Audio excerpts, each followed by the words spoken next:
VBG రామ్జీపై CM Revanth Reddy తప్పుడు ప్రచారం చేస్తున్నారని టీబీజేపీ చీఫ్ రామచంద్రరావు ఆరోపించారు. బీజేపీ కార్యాలయంలో ఆయన మీడియా డైరీని విడుదల చేశారు.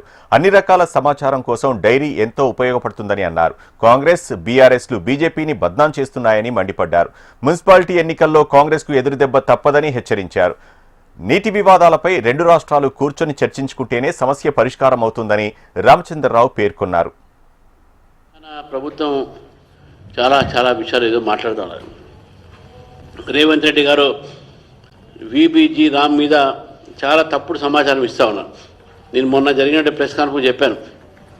దీని యొక్క ఉద్దేశము గ్రామీణ రైతులకు, గ్రామీణ రైతు కూలీలకు వాళ్ళ జీవితంలో మార్పు రావడానికి, మెరుగుపరచడానికి, వారికి మంచి ఉపాధి కలిగించడానికి, ఆ ఉపాధి కల్పనలో కూడా అనేక రకాలైనటువంటి ఒక పనులు కూడా దాన్ని జోడించి భారత గ్రామీణ ప్రాంతంలో ఉన్నటువంటి ఒక పేదవాళ్లకు ఒక ఆసరాగా, ఒక ఉపాధి ఒక కల్పనగా మిగిలినటువంటి ఒక ఏదైతే సమస్య కార్యక్రమాలు ఉన్నాయో దాని కింద తీసుకురావడం జరిగింది వీబీజీ రామ్.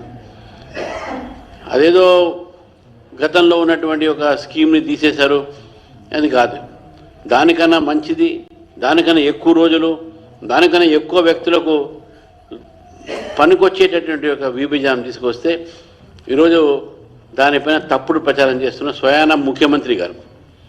ఇదంతా ఎందుకంటే ఈరోజు రేపు మున్సిపల్ ఎన్నికల్లో భారతీయ జనతా పార్టీకు మంచి ఫలితాలు రాబోతా ఉన్న ఆదరణ ఉన్నది అని చెప్పేసి వాళ్ళు భయపడతా ఉన్నారు. మున్సిపాలిటీ ఎన్నికల్లో కాంగ్రెస్ పార్టీకు తప్పకుండా ఎదుగుతుగా దొరుకుతుంది.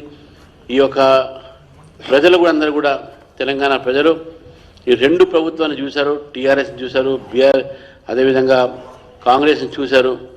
ఈ రెండు ప్రభుత్వాలు కూడా మున్సిపల్ ప్రాంతంలో కానీ గ్రామీణ ప్రాంతంలో కానీ ఏం చేయట్లేదు, ఏం చేయలేదు అనేది స్పష్టంగా